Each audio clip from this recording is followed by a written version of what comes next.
दुर्गा नदी के किनारे बसा एक गांव फूलपुर। गांव में कुछ 100-150 लोग रहते थे। अंजलि जो कि पास ही के जिले में रहती थी और 12वीं पास कर चुकी थी, उसके पिताजी ने बेटी को जल्दी विदा करने के लिए उसकी शादी फूलपुर गांव के मुकेश से करवा दी थी। मुकेश कभी स्कूल नहीं गया था और इस कारण वो पढ़ा लिखा नहीं था और बाकी गांव वालों की हालत भी मुकेश जैसी ही थी। मुकेश के घर में उसके माता पिता भी रहते थे। सासू माँ, मैं बाहर मंदिर तक जा रही हूँ, आधे घंटे में आ जाऊंगी। अरे अभी कहीं जाने की जरूरत नहीं है, चुपचाप जाके रसोई में रात के खाने की तैयारी करो। और ये घूंघट क्यों हटा लिया है तुमने? क्या पता नहीं कि इस गांव में औरतें बिना घूंघट के नहीं रहती। रात में अंजलि छत पर जाकर अपनी मम्मी से बात कर रही होती है। तभी गांव की 3-4 औरतें उसे देख लेती है और दरवाजे पर आकर उसकी सास से शिकायत करने लगती है। और क्या हुआ? अरे छत पे तो देखो, आपकी बहू मटक मटक के किसी से फोन पर बात कर रही है। दिन भर फोन पे लगी रहती है। अरे कल तो मंदिर के पास वो क्या कहते हैं, सेल्फी ले रही थी। शहर की बहू रखना अच्छा शान की बात है, पर देखना इसके लक्षण से ये तो तुम्हारे परिवार को बदनाम ना कर दे। ये पहली बार नहीं था जब सास से गांव के लोगों ने अंजलि की बुराई या शिकायत नहीं की हो। अब तो ये रोज की बात थी। अंजलि ये सब सुन लेती है। जब वो नीचे जाती है तो मुकेश भी वहां आ जाता है। सास कहती है, बेटा, लोग घर आकर शिकायत करने लगे हैं बहू के कामों की, देख लो। पति हो, संयम से रखो इसे। माँ जी, मैं तो अपनी माँ से बात कर रही थी क्योंकि यहाँ कोई बात करने लायक ही नहीं है और अब मैं माँ के पास ही रहूंगी। वहाँ क्या रहना, वहाँ बाहर के लोग तो ठीक है पर घर के लोग भी इज्जत ना दे सके। अरे नहीं नहीं अंजलि, ऐसा नहीं है, धीरे धीरे सब ठीक हो जाएगा, तुम फिक्र ना करो। अरे बस कुछ बोलना ही नहीं है, सर पे चढ़ा रखा है बहू को। सास मुकेश की नरम बात सुन के वहाँ से मुंह चढ़ाकर चली जाती है। मैं तो कहती हूँ हम दोनों शहर चले जाते हैं।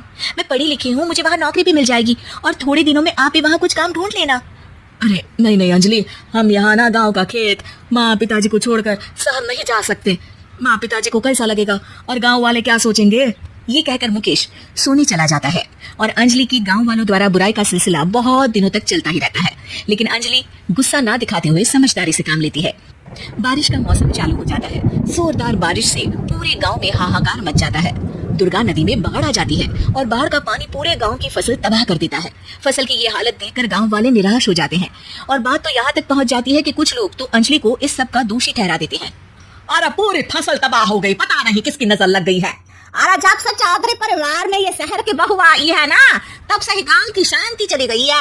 इसके कर्मकांड से माँ दुर्गा नदी भी खुश नहीं है।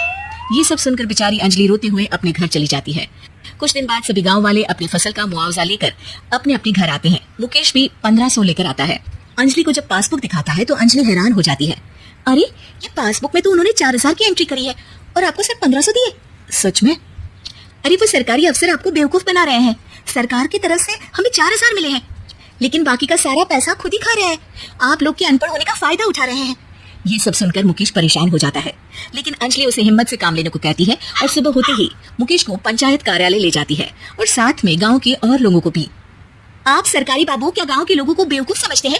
आपको क्या लगता है ये पढ़े लिखे नहीं है तो आप कुछ भी मनमानी करेंगे? ये बेचारे दिन रात इतनी मेहनत करते हैं, ये हमारे अन्नदाता है और आप इनके साथ ऐसा धोखा करते हैं। अरे क्या बके जा रही है ये लड़की? किस धोखे की बात कर रही है? अपने कांड करके नदी माँ को नाराज करके हमारा नुकसान करके इसे चैन नहीं मिला क्या? सरपंच जी, इन सरकारी बाबू ने मुझे बेवकूफ बनाया है और मेरे हिस्से के पैसे खुद चट कर गए। बस ये सुनते ही सरपंच वहां से दुम दबाकर भाग जाता है। पता चलता है कि जनपद अधिकारियों ने गांव के सरपंच के साथ मिलकर सबके साथ धोखा किया है। सब लोगों का विरोध शुरू हो जाता है और आखिर में अधिकारी सब गांव वालों के हिस्सों के बचे हुए पैसे उन्हें लौटा देते हैं और कई दिन तक सरपंच गाँव में लौटता ही नहीं। अंजलि, तुम नहीं होती तो हम गांव वालों को तो पता ही नहीं चलता कि ये हमें हर बार बेवकूफ बनाते हैं। हाँ हाँ अंजलि बेटी, हमें माफ कर दो। हम सब तुम्हें बुरा भला कहते रहे लेकिन तुमने ही आज हमें बेवकूफ बनाने से बचाया है। हमें तुम पर गर्व है बेटी। अब समझ आया कि सरपंच तुमसे नहीं तुम्हारे पढ़े लिखे होने से नफरत करता था। क्यों ना इस बार हम अंजलि को ही सरपंच पद के लिए चुन ले? क्या कहते हो गाँव वालों? पढ़ी लिखी सरपंच। बस पूरा गांव अंजलि के लिए ताली बजाता है और अंजलि की सास उसे खुशी से गले लगा लेती है।